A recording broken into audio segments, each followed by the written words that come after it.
Ha llegado el momento del análisis de la información aquí en TN23. Sea usted bienvenido. Buenas noches. ¿Cómo estás, Julio? Sandy, muy bien, con todo el ánimo, con todo el gusto de poder saludarle a usted allá en casa, saludándote aquí en el estudio. Gracias a todo el equipo de A la Medida que hace posible que hoy, completamente en vivo, una noche más, vamos con los análisis. Y el primero de ellos, récord, pero vaya récord negativo, ¿no? El récord más alto de casos diarios detectados desde que inició la pandemia del COVID-19. Así es, el COVID-19 ha marcado esa tendencia a la alza y vemos entonces que hoy se registran más de 5.000 casos positivos de COVID-19. Una situación que es preocupante, Julio. Vaya si no, 5.820 a poquito de llegar a los 6.000. ¿A dónde vamos a parar? Me parece que hace una canción. Vamos mejor con el contexto, ¿te parece? Totalmente, porque aparte de los casos que se aumentaron y que se dieron a conocer, también sucedió otra situación con un paciente que fue confirmado positivo a COVID-19. Este es el contexto. A ver.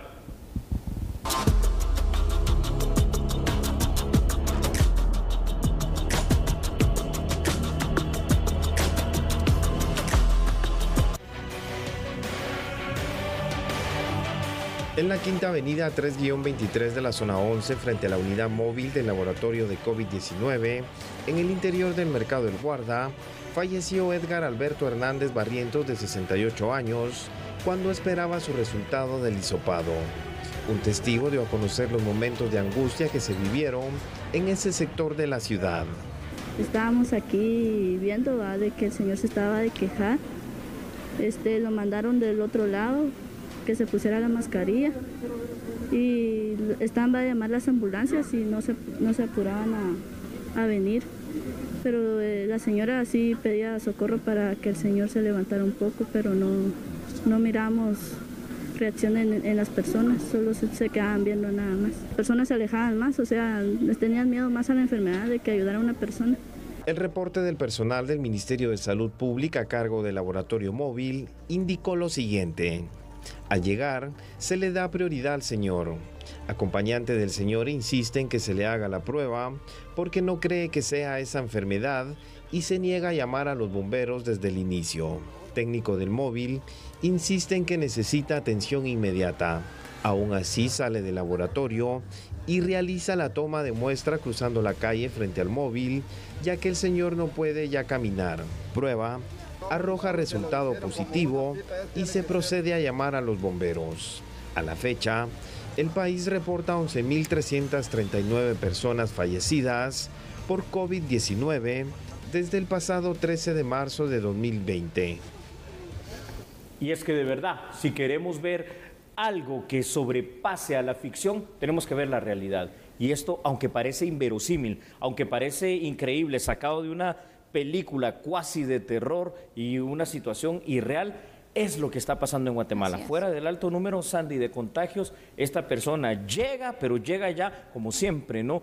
Con los últimos síntomas, muy mal, y llega a morir literalmente para que sus parientes se enteraran que murió de COVID-19. Él ya no tuvo la oportunidad de poderse cuidar. Y bueno, y todavía nos preguntamos si hay que tener las medidas de bioseguridad, si hay que vacunarse. Vea lo que están pasando, ¿no? Es importante poder tomar entonces estas medidas, cumplirlas también, Correcto. Podernos vacunar si tenemos la posibilidad de hacerlo para tener cierto porcentaje de protección, que es lo Correcto. Que nos da entonces la vacuna, Julio. Pero mira, este panorama que vimos hoy en la vía pública, la verdad es una situación que no se había registrado. En Guatemala no. Por supuesto, en Guatemala no se había dado, pero aparte de ello, es que escenas como estas son las que las familias a veces viven, Julio, sí, a lo Sandy. Interno de su hogar. Son pequeñas tragedias, bueno, pequeñas, no, pequeñas tragedias porque es una familia, pero que se vuelve una gran tragedia a nivel nacional, a nivel república. ¿Sabes qué me llama la atención? Que esto es lo que hemos visto bajo otras formas en Brasil, lo que hemos visto en Ecuador, lo que hemos visto en India. Ojo con esta situación, porque al final de cuentas, si sumamos este hecho que es grotesco, es terrible y es una muerte más, con el número de contagios, más los que no se detectan, Sandy, porque no son simplemente estos 5.820 personas, estamos en una situación tan roja, en la alerta como este fondo nuestro del logo de A la Medida, pero parece ser también que no hay una conciencia social. Totalmente, porque también esto viene derivado de esto, Julio. Es correcto. El hecho de que no nos cuidemos nos hace vulnerables más a ser positivos a COVID-19, el hecho de que tengamos pues algún síntoma y digamos, no, probablemente es una gripe. En este momento no estamos para automedicarnos, no estamos para esperar a que la enfermedad se nos pase, porque puede ser una gripe, puede ser también el COVID-19. Realmente no sabemos, los médicos no somos nosotros y por lo tanto también tenemos que buscar esa atención hospitalaria, esa atención médica para que nos puedan dar el tratamiento que se debe seguir, descartar o confirmar un caso de COVID-19 y sobre todo empezar con el tratamiento inmediatamente, porque mira, eso las autoridades de salud lo han indicado. Hay muchas personas que están llegando a los hospitales ya en etapas graves, porque es hasta que ya se sienten de verdad mal que buscan la asistencia médica, cuando debería de ser a los primeros síntomas también, Julio, poderse hacer la prueba, poder buscar una forma de pues contrarrestar esta enfermedad, que dejarla al tiempo puede ser la diferencia entre la vida y la muerte. Y aquí lo estamos viendo. Vamos con unos datos, Sandy, importantes para que recapacitemos todos. ¿Les parece? Esta semana, por primera vez desde la llegada del coronavirus a Guatemala, se ha superado la barrera de los 5,000 casos diarios. Hoy lo recalcamos, casi llegando a los 6,000. El 18 de agosto, Sandy, fueron identificados 5,828 nuevos casos de COVID-19, 66 personas fallecidas.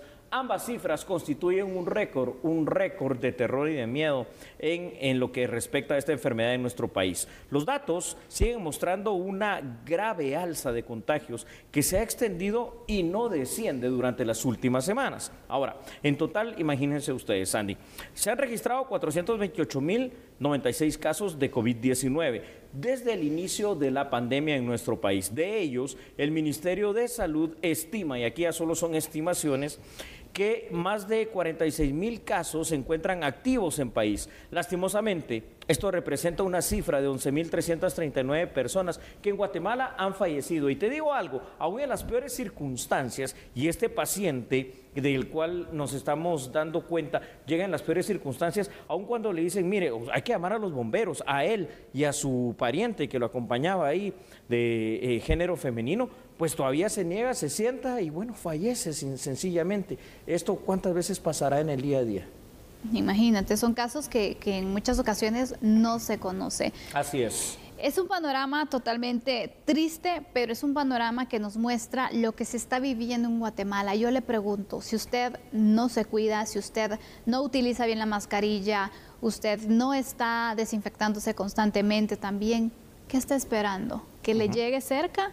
Que le toque a uno de sus familiares para realmente conocer lo que está pasando, porque basta, Julio, con ver casos como estos para darnos cuenta de la realidad que estamos viviendo y de lo necesario es que cada uno podamos poner nuestro granito de arena cuidándonos para poder cuidar a las demás personas, ser responsables sobre todo, podernos vacunar, ya que hay dosis de vacunas contra el COVID-19 y si usted está en los rangos que ya están habilitados para el registro, poder acudir para de esta forma entonces cuidarse también, porque hay varias personas que aún vacunadas han indicado pues que les ha dado, pero ha sido muy leve. Así es. Entonces aquí muestra la protección que también tenemos para evitar casos trágicos. No, definitivamente. Y antes de ver los siguientes datos, solo imagínese usted, 46,000 personas infectadas. Supongamos que tengan la capacidad de infectar por su círculo de influencia a 10 personas más. Ya solo estos, que no son todos los que están infectados, porque no todos están detectados, pueden infectar a otro 500,000 de guatemaltecos.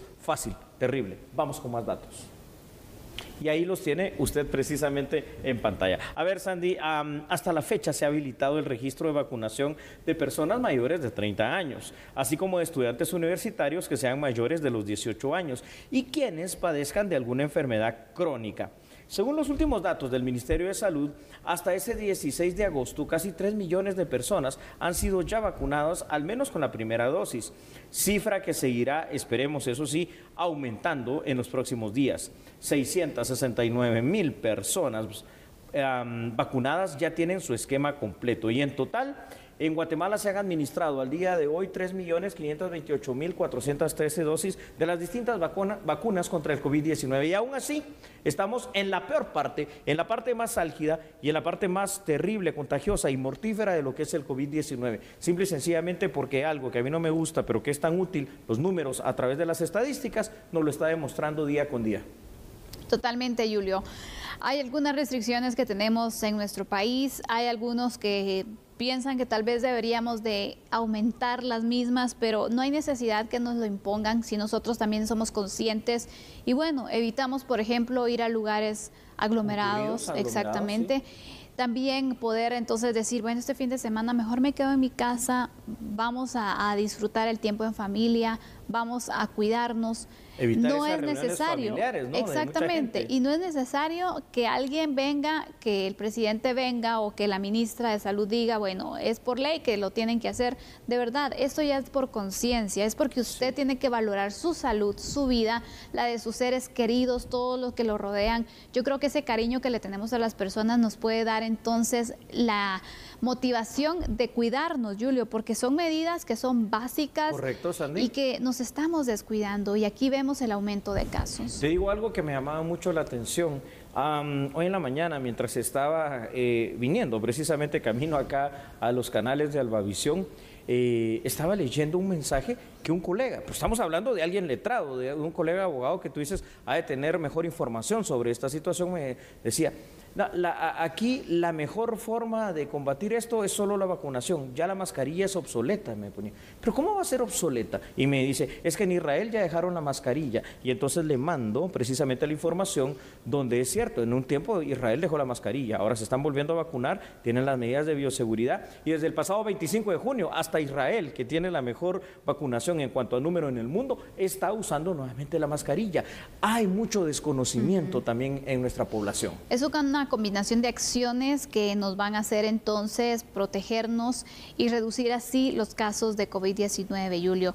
A nivel internacional hemos visto casos de personas, incluso famosos, que se han negado a la vacunación y que luego han pasado de verdad momentos críticos con la enfermedad y reconocen lo necesario que es poderse vacunar, poder cumplir con las medidas, personas que no creen en el virus y que les ha tocado vivirlo, donde dicen, sí es cierto, está pasando. Es correcto. De esta manera terminamos este primer tema y cuando regresemos de un breve receso para la publicidad, vamos a hablar si podría escalar el conflicto por los bloqueos. Doy la respuesta inmediatamente, sí, ya lo estamos viendo. Ahora, ¿de qué manera y hasta dónde puede llegar? Usted siga con nosotros porque tenemos también otra información que compartirle en torno a este tema, pero después de la pausa. Así es, no cambia, nosotros somos A la Medida.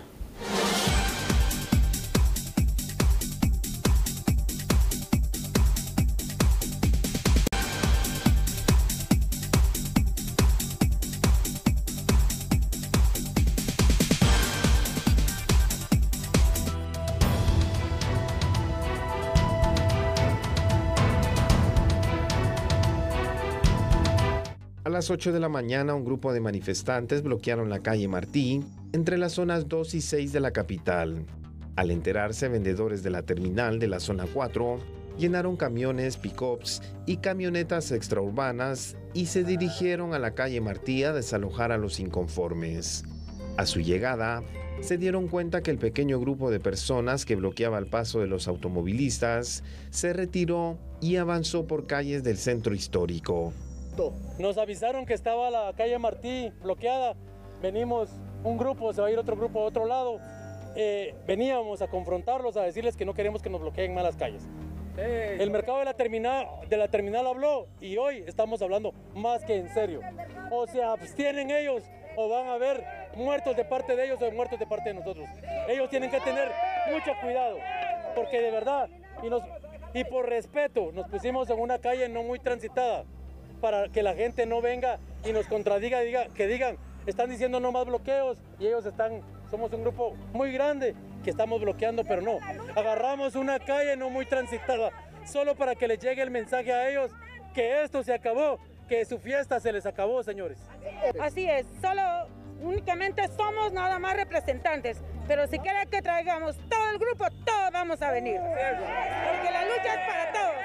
El objetivo es retirar a los manifestantes. Así es. Ya no más manifestaciones. Ya no queremos que nos estén haciendo perder. Ya es demasiado. Venimos con nuestra venta y la venta se pierde por todo estos bloqueos que están haciendo, la gente tiene miedo y ya no sale a comprar. Los perjudicados somos nosotros, los vendedores. Bajan las ventas, se pudre la venta y es venta general. Si hacemos comida, se nos pierde la comida. Si compramos melón, sandía, banano, todo lo que produce la terminal, todo se arruina. Dirigentes de los vendedores advirtieron a las diferentes agrupaciones populares y campesinas ante la coyuntura nacional que ha generado la serie de bloqueos que se han registrado en el país en los últimos días, la Asociación de Emprendedores de Guatemala se pronunció.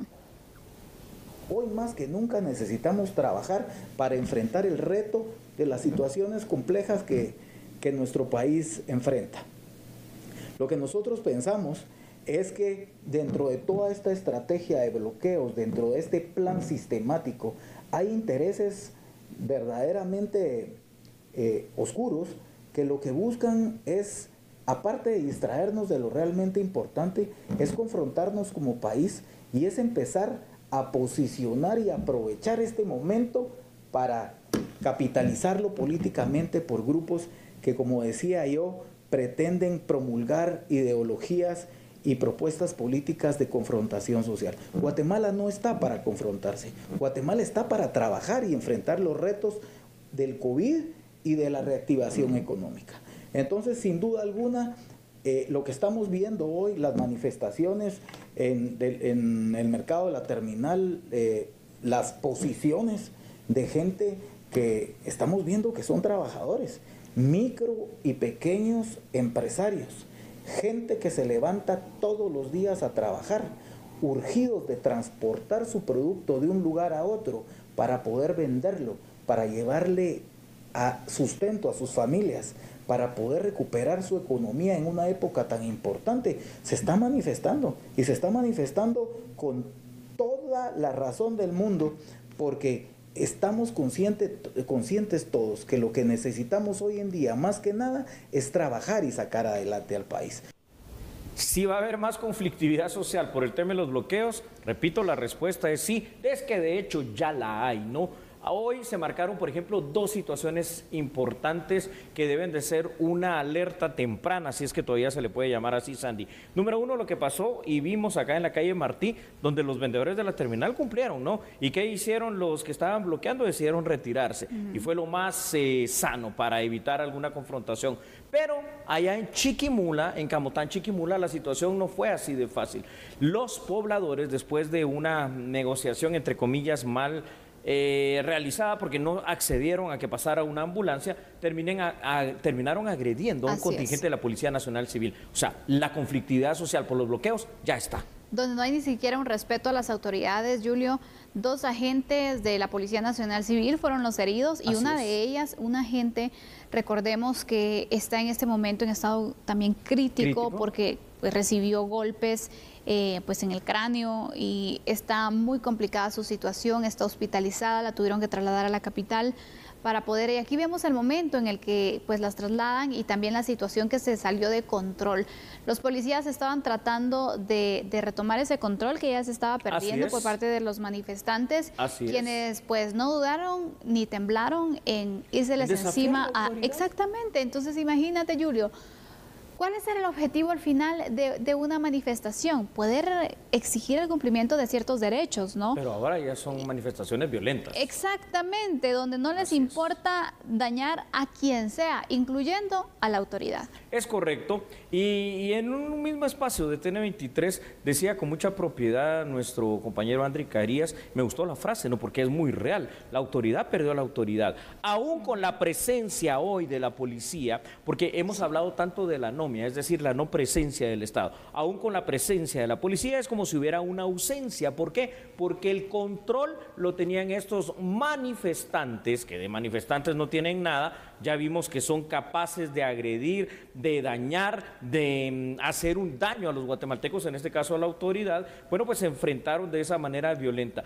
Nos estamos realmente constituyendo a ver el nacimiento de un nuevo problema social que son los bloqueos, no las manifestaciones. Y aquí hay intereses. Y algo decía por ahí el presidente de Predegua, que nosotros lo hemos venido hablando en las últimas semanas. Aquí los intereses son de orden político, los intereses son de orden económico. ¿Quiénes están detrás de todo eso? ¿Quién lo financia? ¿Y cuál es el objetivo real con estos bloqueos? Y mira, Julio, realmente hasta que no se identifique a los autores que generan este tipo de movimientos que ya escapan entonces de los objetivos de una manifestación, porque la forma en la que se realizan bloqueos ya en hechos caen dentro de la violencia, también una agresión. Machete en mano, mira eso. Imagínate, hasta que no se identifique entonces cuál es el trasfondo de este tipo de movimientos y que de verdad se puede hacer algo en contra de estas personas que a lo mejor buscan desestabilizar, utilizan a otras personas también para poder, porque a lo mejor no están ahí, pero están dirigiendo. Entonces,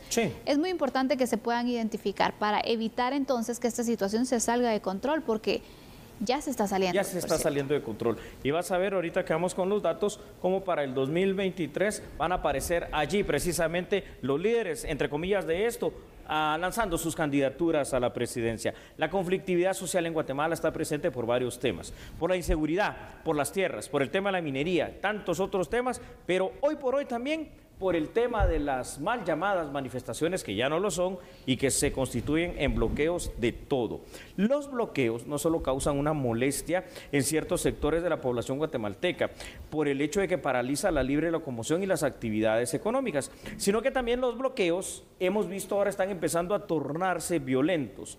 De conformidad a episodios vividos recientemente, el día de hoy, lo que ocurrió particularmente, y lo mencionamos así, tú lo decías muy bien, allá en Camotán, Chiquimula, con lo que le sucedió a esta agente mujer de la PNC. Aparte de ello, desde ayer hay que recalcar, vendedores de la terminal ya habían dicho que no permitirían los bloqueos, y precisamente ese hecho se dio hoy durante la presente jornada allá en la calle Martí. Ahora, cuando se organice el próximo bloqueo, porque esto ya se está volviendo una cuestión constante, ¿cuál va a ser la forma de reacción? Yo creo que la población ya está llegando a un nivel de hastío ante esta situación de que ya no es manifestación, sino que es bloqueo a todos los derechos ciudadanos, y aquí pues eso genera violencia. Totalmente. Hemos visto, Julio, en anteriores ocasiones en las que cuando la manifestación, no un bloqueo, una manifestación pacífica, fundamentada, normal, claro, tiene pues ese sentido y es clara en lo que se quiere y en lo que se busca de interés común, muchos guatemaltecos se han unido. Sí. Muchos lo han hecho, pero aquí con estas situaciones vemos lo contrario, es que hay repudio también ante estas acciones. Y mira estas imágenes que están pasando ahorita en la pantalla de los televidentes acá de La Medida. Hay camiones, hay buses, hay un acarreo de gente. Esto significa una cuestión, no son bloqueos espontáneos de la sociedad civil, son una situación en la cual de una u otra manera, por uno u otro interés, están llevando a la gente. En este caso, por ejemplo, estamos viendo lo que pasa con los vendedores de la terminal, también ya hastiados de esta situación, y tienen razón. Y están organizados, el mercado porque, más grande de Guatemala y Centroamérica. Por supuesto, Julio. Y están organizados para poder liberar el paso, porque ellos ayer se pronunciaron y dijeron no queremos más bloqueos, porque muestran entonces cómo les está afectando económicamente, cómo han perdido también sus productos y que en realidad esta situación pues está perjudicándoles a varios, porque no solamente son los vendedores, entonces son quienes les distribuyen, son los compradores, toda la economía nacional sufre una paralización cuando se realizan este tipo de bloqueos. Ya hay un cansancio, Julio. Claro. Y si te das cuenta también en otras manifestaciones, aquí lo hemos tratado, hay personas que van a su trabajo y de verdad que, mira, se han escapado de poderse pues pelear con los manifestantes porque ya existe un enojo de que nuevamente un bloqueo me paraliza, yo no me puedo mover, no puedo llegar a mi trabajo, no puedo cumplir con mis cosas planificadas para el día. En realidad, y sobre todo cuando veo, bueno, ¿y por qué manifiestan? Unos por una cosa, otros por otra, no hay un sentido o un objetivo en común que se pueda tener. Entonces nos hace dudar del motivo por el que se encuentran ahí. No vale la pena, ¿no? Sí, es correcto. Vamos con otros datos entonces, por favor, y ahí los tenemos en pantalla. Si nos preguntamos si la situación podría empeorar, la respuesta nuevamente vuelve a ser sí. fuera de los insultos, fuera de la presencia amenazante, se puede pasar a los ataques directos entre los bandos que se estén formando, ¿no? Aparte de ello, si se da una especie de trifulca o pelea campal, pueden resultar personas heridas, pueden resultar personas muertas, esto puede también pasar, y hasta personas que no tienen absolutamente nada que ver con este tipo de sucesos, pero que se encuentran ahí varados por el famoso bloqueo. Asimismo, la propiedad privada y la propiedad del Estado, la pública, podría también ser parte de los daños colaterales de posibles enfrentamientos que se tornen cada vez más violentos. No contribuimos en nada a construir la tan ansiada y anhelada cultura de paz, haciendo surgir nuevos problemas sociales que siguen fragmentando, polarizando y dividiendo a la población guatemalteca. Y aunque en las imágenes veíamos cómo llegaban los vendedores de la terminal al lugar de los hechos para confrontar a quienes hacen los bloqueos, en los distintos puntos donde hay bloqueos, esta gente no llega de manera espontánea. Llegan autobuses, son acarreados, les pagan el día, les dan la refacción, les dan el almuerzo, les dan dinero, les dan todo. Así que aquí es donde uno se pregunta, ¿y dónde está, por ejemplo, la institución de la PDH para mediar? ¿Y dónde está, por ejemplo, todos aquellos que se hacen llamar defensores de derechos humanos con sus organizaciones no gubernamentales para mediar y lograr la paz? No, hay otro tipo de intereses y tenemos que verlo así claramente porque se están manifestando en una nueva forma de violencia social que ya es demasiado, no solo todo lo que pasa en Guatemala para que tengamos otro tipo de problemas provocados de esta forma. La mediación va a ser importante que se pueda tener también, pero cuando nos preguntamos, bueno, ¿qué hacer? Para algunos es muy sencillo, bueno, que la policía disuelva estas manifestaciones y que lo someta al orden, pero vemos entonces cuál es la reacción también cuando observamos estas imágenes del daño, las heridas que provocaron a los agentes. Me pregunto, si la situación hubiese sido al revés, que los agentes hubiesen agredido de esa forma, estarían presos. Imagínate cómo están Solo en Guatemala la policía se presenta a estos lugares violentos así, sin armas, solo en Guatemala. ¿Por qué? Porque si actúan, se van presos. ¡Qué terrible! 1 millón de desplazados por el clima. El cambio climático está afectando de manera tremenda a nuestro país. Vamos a regresar con este tema. Terminamos entonces el análisis sobre los bloqueos. La pregunta se la dejo a usted. ¿Está a favor o en contra de este tipo de bloqueos? Bueno, está bien, gracias. Responda, por favor, usted. No cambie, nosotros somos a la medida.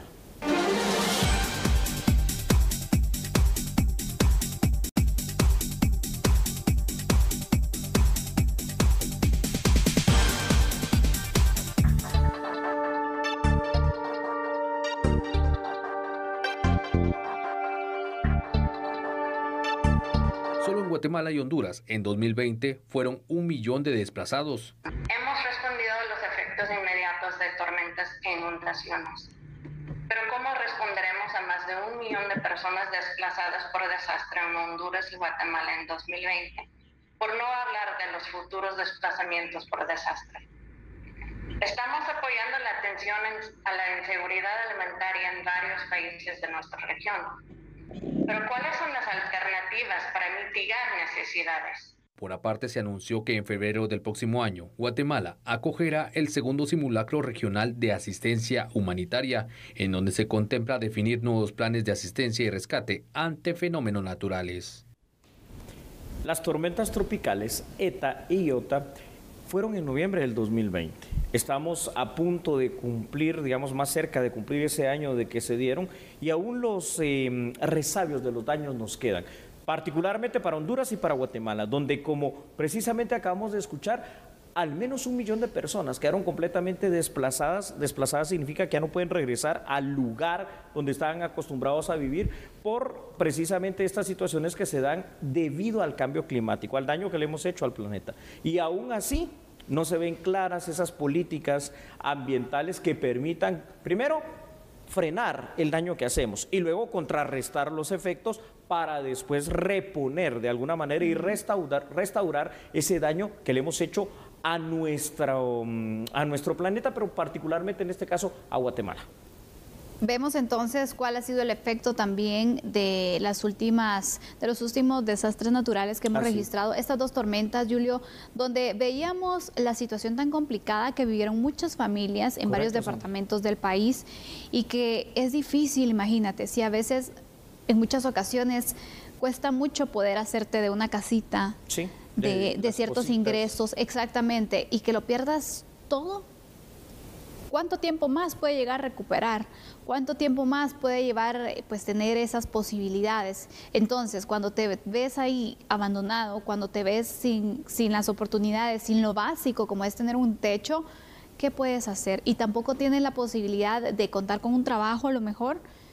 Correcto. Vas a buscar otras alternativas, ¿no? Incluso arriesgadas. Es correcto. El cambio climático no es solo el daño que se le hace al planeta y el daño que se le hace al ecosistema guatemalteco. El cambio climático, que nos afecta de una manera tan impactante como la que vemos en pantalla, afecta a la sociedad guatemalteca, afecta el tema de vivienda, afecta el tema de seguridad, afecta el tema de salud y afecta el tema del desarrollo de el más o menos estar viviendo, digamos, de una manera digna. Por lo menos tienes una casa y entonces tienes que buscar otras alternativas, y dentro de esas alternativas hay algunas que no son buenas, ¿no? Porque ante la necesidad y ver que vas a morir prácticamente de hambre y no tienes qué hacer con tu familia, algunos probablemente se ven tentados por el mismo crimen organizado y otros se ven tentados por el fenómeno de la migración. Y es claro, es lógico, por esta situación, pero no se ve precisamente lo que te decía, es decir, cuáles son las políticas de Estado permanentes de aquí a unos 20, 25 años que nos vayan a llevar a revertir esta situación.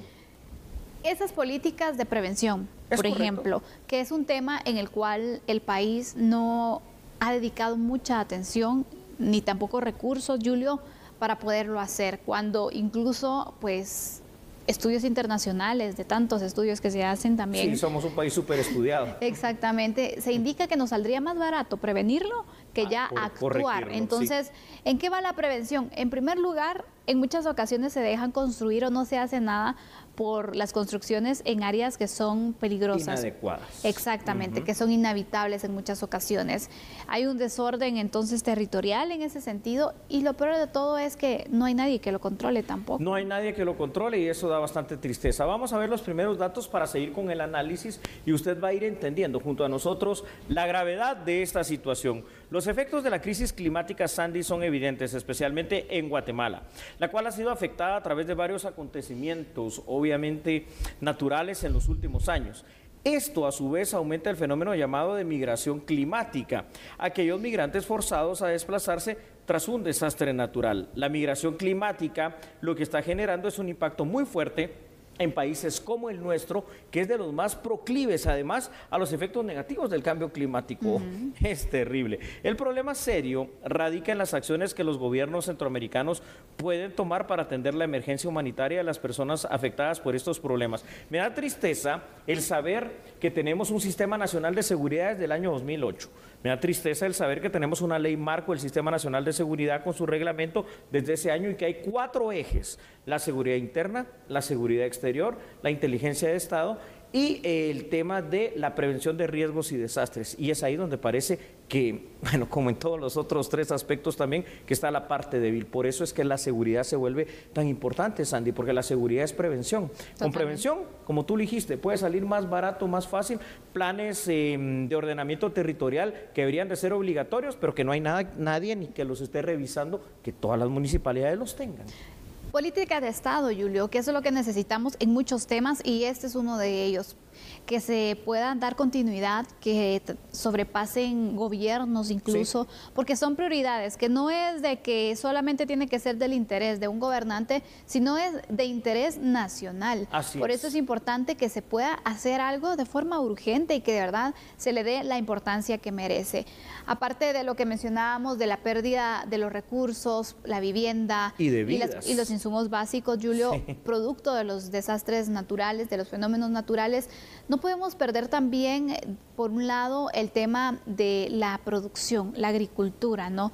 Hay personas que se dedican a la agricultura y que luego las tierras son pues azotadas, imagínate, entonces ya no tienen dónde poder producir y eso también genera esa migración. Y genera esa pobreza y esa desesperación. Claro. Vamos con otros datos, por favor. Nuestra producción los tiene ahí en pantalla. Actualmente la crisis climática ya está incidiendo en la migración en todas partes del mundo. La migración climática ya es una realidad también en nuestro país, pues muchas personas, por ejemplo, del área del corredor seco, buscan otros lugares para poder sobrevivir. Además, los recientes fenómenos naturales, digamos que recientes relativamente, como lo que pasó con ETA, lo que pasó con el impacto de la tormenta Iota, también también están forzando la migración hacia la ciudad o hacia los Estados Unidos de América. Y este fenómeno, Sandy, podría convertirse, y de hecho ya lo es, creo yo, en una crisis humanitaria de dimensiones nunca antes vistas en el mundo, por lo que se espera que se tomen cartas en el asunto. Fíjate cómo es esta situación. Fenómenos antropogénicos, es decir, creados por el hombre, el descuido de dejar que se construyan laderas y en lugares que no deberían ser habitables, que después son impactados por fenómenos naturales y que al unirnos lo único que causan es la fórmula perfecta o la receta ideal para el desastre. Total. Este año, algo definitivamente por lo proclive que somos a este cambio climático va a pasar. ¿Y en dónde están las instituciones? Y me refiero a todas las municipalidades, a el mismo Ministerio de Ambiente y todos los que puedan estar aquí implicados viendo y previniendo sobre esta situación. Exacto, Julio. Sabemos incluso que por la temporada de lluvias hay pues algunas amenazas naturales que podemos registrar y no se ve entonces ese actuar preventivo. Bueno, ya se viene la temporada de lluvia, no es que nos agarre de sorpresa la lluvia, ya se tienen más o menos pues estipulado cuáles son esos meses entonces lluviosos en los cuales también se tienen que activar planes de prevención, planes incluso de respuesta para poder actuar de forma rápida y poder entonces tener mayores resultados. ¿Y sabes qué se necesita, Sandy? Y esto es otra de las cosas que tanto le hemos dicho, por eso la seguridad y la educación van mucho de la mano. Aquí también el tema de la educación, esto debería ser parte de esa currícula de estudios desde pequeñitos, así como se nos enseña la ley y reglamento de tránsito, que debería ser parte también para que haya educación vial y seguridad vial, debería ser parte la educación y la conciencia ambiental. ¿Por qué? Porque somos de los países más proclives al cambio climático, a los desastres naturales y obviamente a muertes, a amenazas, a situaciones que afectan la agricultura, que por cierto, tú lo decías muy bien, nuestra mayor industria es la industria agrícola y aquí la vemos en detrimento también con esta situación. Exactamente, y aparte de este punto educativo que trataba Julio, sí, Sandy, también poder educar a los niños, a todos los estudiantes. Correcto. De, bueno, qué hacer ante una emergencia, qué hacer ante situaciones de desastre que se puedan registrar, identificar esos factores de riesgo, porque mira, aquí sucede una y otra vez y parece que no aprendemos. No aprendemos cómo prevenir, no aprendemos tampoco cómo reaccionar, porque también en esas ocasiones es cuando se dan ciertos incidentes porque, bueno, no sabemos ni para dónde agarrar ni qué hacer. La mochila de las 72 horas solamente es un tema que se menciona, pero cuando realmente hay desastres, ¿cuántos tenemos en realidad ese sistema de prevención en nuestra casa? Por ejemplo, las rutas de evacuación a nivel de vivienda, a nivel de comunidad. Todos estos temas educativos se tienen que ir fortaleciendo, Julio, y a los niños, a todos los estudiantes se les tiene que empoderar. Hay países para poder ejemplificar esto. ¿Japón? Por ejemplo, Japón. Les ha pasado también distintas emergencias y distintos desastres. Por supuesto que los han tenido, pero también han tratado de educar a su población y demostrarles qué tienen que hacer ante situaciones. Hasta museos hay, imagínate, en lugares donde han ocurrido desastres. ¿Cuántas veces en familia ha hecho un simulacro? ¿Cuántas veces en el colegio cuando era presencial vio usted que se hiciera un simulacro para sus hijos? ¿Cuántas veces en su empresa se hacen estos simulacros para cualquier situación y eventualidad? ¿Sabe siquiera las rutas de evacuación, las rutas de acceso, por dónde ir, en dónde reunirse, con su familia, con sus empleados, con la gente que lo rodea? Si no lo sabe, es hora de pensar en esa situación. Y las políticas de Estado, pues las esperamos también para prevenir. Acciones, eso es lo que queremos y necesitamos para poder prevenir desastres naturales. Me parece bien. Regresamos con la parte informativa. Por supuesto, vamos a la pausa y volvemos en breve. Así es. ¿Usted está en dónde? Ah, sí, ya lo vi. Usted está aquí. No cambie, por favor, porque nosotros somos a la medida.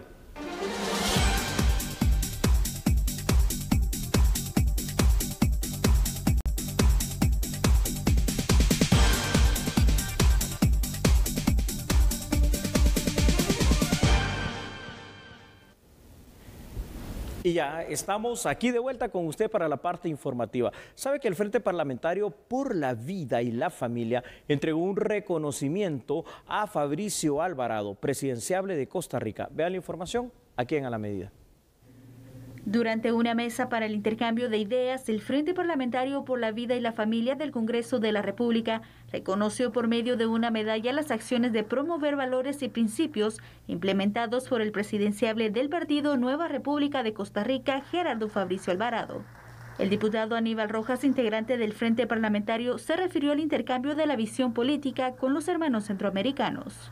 Y entonces esto para Guatemala es significativo, que unamos fuerzas ambos países, diputados de ambos congresos en un mismo sentir, y es decir, un alto a estas corrientes que vienen tanto de Europa, vienen del norte, vienen del sur de América, y que lo que quieren es cooptarnos y meternos ideologías que no son correctas. El presidenciable costarricense Fabricio Alvarado destacó sobre esas acciones que van en pro de la vida y la familia. Bueno, mire, básicamente lo que hemos encontrado coincidencia con estos diputados y diputadas son acciones que nos permitan proteger, por ejemplo, en el tema del aborto, a nuestras naciones para proteger la vida, que la vida desde el punto de vista incluso de los derechos humanos a nivel internacional, está claro que la vida humana debe defenderse, que es el derecho humano más importante que existe.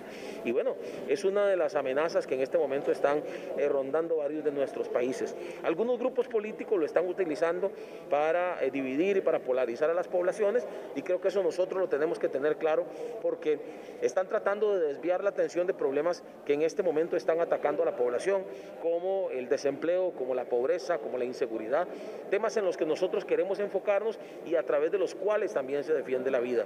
Cuando hablamos de defender la vida, no solo hablamos de estar en contra del aborto, que lo estamos, sino que también estamos hablando de luchar contra la pobreza, luchar contra la inseguridad que priva en nuestros países de Centroamérica, luchar contra todas aquellas cosas que atentan contra una buena calidad de vida. Entonces, en eso estamos encontrando grandes coincidencias. Alvarado reconoció que el trabajo de promover valores para frenar una agenda globalista ha trascendido las fronteras, lo que ha logrado acercamiento con otros frentes parlamentarios. Ahora hablemos acerca de las deportaciones vía aérea desde México que continúan en nuestro país. De hecho, hoy se recibió un nuevo vuelo. Es bastante complicado, ¿verdad? Porque es un camino que se ha recorrido pues con sudor y con mucho esfuerzo, con preocupaciones de comida, pero aquí estamos de regreso y vamos a darle con todo. Fue deportado y a pesar de los riesgos seguirá intentando llegar a suelo estadounidense para reunirse con su familia y mejorar su situación económica. Esto es lo que nos comparte este quetzalteco que fue deportado desde San Luis Potosí, Estado de México. Pues si Dios quiere y me presta la vida, ahí estaremos de nuevo. ¿De dónde eres originario, mi amigo? De Quetzaltenango. De Quetzaltenango. ¿Cómo es la situación? ¿Por qué tomas esa decisión de buscar llegar a los Estados Unidos? Pues allá tengo familia y he estado lejos de ellos un tiempo y pues mi situación es estar con ellos nuevamente. ¿Dónde los detuvieron allá en México? En San Luis Potosí. ¿Cómo es la situación? ¿El centro ahí? ¿Cómo está la situación del COVID? Pues por lo regular, lo que me di cuenta, pues estuvo normal, tuvieron todos los protocolos de bioseguridad, pero siempre nos enfermamos por las cobijas y todo, que tenían polvo y la garganta. ¿Cuánto tiempo los tuvieron ahí? 15 días. 15 días. ¿Y en esos 15 días cómo fue la alimentación, el trato, dónde dormían? Pues dormíamos en una celda, unas colchonetas y pues no teníamos por qué quejarnos. La comida, pues gracias a Dios, pues estuvo bien. Claro, ¿qué mensaje le das a aquellos que buscan en este momento? Justamente estamos hablando, pero ya algunos, más de 100, 200, 300 guatemaltecos ya están yéndose hacia México. Pues que no se detengan, todos tenemos un sueño, anhelo y pues hay que luchar por ellos porque media vez uno ya está en el tren, pues hay que darle con todo. Junto con él fueron deportados otros 61 adultos. Además, en dicho vuelo se reportó la atención de 62 menores no acompañados. Chao. Que descanse, feliz noche.